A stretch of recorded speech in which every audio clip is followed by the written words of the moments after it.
ভর্তা পছন্দ করে না এমন মানুষ তো খুঁজেই পাওয়া যায় না। আজকে ছোট আলু দিয়ে ঝাল ঝাল শীতল দিয়ে একটা ভর্তার রেসিপি নিয়ে আসলাম। তাহলে তো আমার আর কিছুই লাগে না। তো কে কে ভর্তা খেতে ভালোবাসেন কমেন্টে জানাবেন। কোনো কিছু যদি মজা না লাগে খেতে তখন একটা ঝাল ঝাল ভর্তা তৈরি করবেন, দেখবেন আর কিচ্ছু লাগবে না। এই ভর্তা দিয়ে অনেকগুলো ভাত খাওয়া যায় পেট ভরে। হ্যালো এভরিওয়ান, আসসালামু আলাইকুম। আপনারা সবাই কেমন আছেন? আশা করি ভালো আছেন।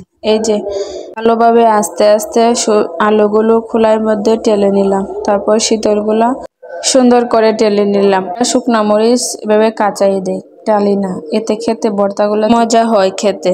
এখানে আমার মা আজকে ভর্তাটা বানিয়ে দিবে। মায়ের হাতে ভর্তা তো এমনি মজা। মায়ের হাতে যে কোনো রান্নাই খেতে অনেক মজা হয়।